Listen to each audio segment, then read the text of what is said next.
नदिया जिले के शांतिपुर सुतरागढ़ कृष्ण कालीतला स्ट्रीट साहापाड़ा में चंदे को लेकर हुए विवाद में एक व्यक्ति के सर पर हमला हुआ, जिसमें उसे 8 टांके लगे हैं। इस सनसनीखेज घटना के बाद पुलिस ने एक आरोपी को गिरफ्तार किया है।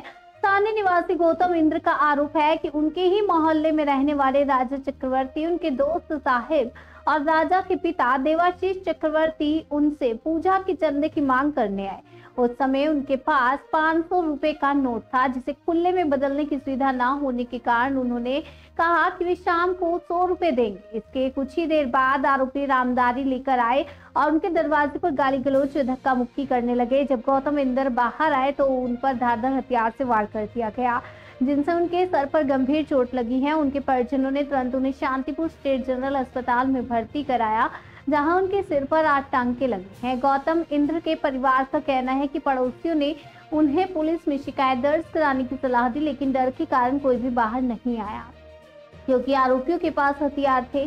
परिवार ने शांतिपुर थाने में लिखित शिकायत दी है और बाकी आरोपियों के खिलाफ भी सख्त कार्रवाई की मांग की है। दूसरी ओर गिरफ्तार आरोपी देवाशीष प्रामाणिक के परिवार का कहना है कि उनके भी खाने के स्टॉल में तोड़फोड़ की गई है, चूंकि होली की शोभा यात्रा के पहले से ऑर्डर मिले थे, इसलिए वे अभी तक थाने नहीं जा सके, लेकिन शोभा यात्रा के बाद वे भी पुलिस में लिखित शिकायत दर्ज कराएंगे। इस मामले में दोनों पक्ष ने एक दूसरे पर नशे में होने के आरोप लगाए हैं। फिलहाल शांतिपुर थाना पुलिस पूरे मामले की जांच कर रही है। আমি বললাম আমার কাছে 500 টাকা নোট আছে, আমার কাছে ভাঙাই নেই, আমি সন্ধ্যেবেলা 100 টাকা দেবো করি। আমাকে বললো অমুকের ছেলে দিবে না কেন? কোন পাড়া? সুদাগা সাহাপাড়া কৃষ্ণকালীতলা স্ট্রিট। রাজা সাহেব ও বাবা হচ্ছে দেবাশী চক্রবর্তী। দিয়ে আমি বললাম সন্ধ্যেবেলা দেবো, আমাকে রামদা এসে মেরে গেল, কুপিয়ে দিয়ে গেল। রামদা দিয়ে? হ্যাঁ, রামদা দিয়ে।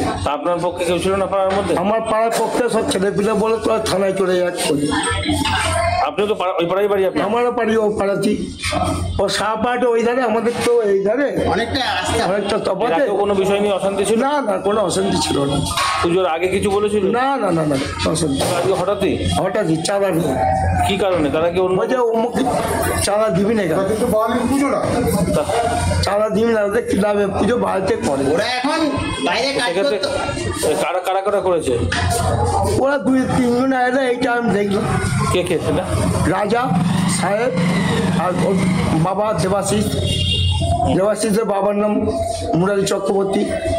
থানায় লিখিত অভিযোগ জানাবেন? হ্যাঁ, সব জানালাম। আমি থানায় গিয়ে কেস করবো এখন। এই কেসটা নিয়ে যদি না এখানে হয় আমি কোর্টেও যাবো। কটা সেলাই পড়েছে মাথায়? আমার 8টা সেলাই পড়েছে। ওরা হঠাৎ করে করলো, এর আগে কখনো?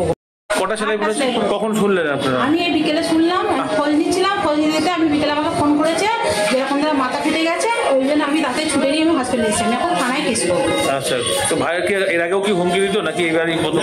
এবারই প্রথম এরকম পারে। ওর সাথে অনেকজনের সাথে হয়, অনেকজনের সাথে হয়, এতে পারে।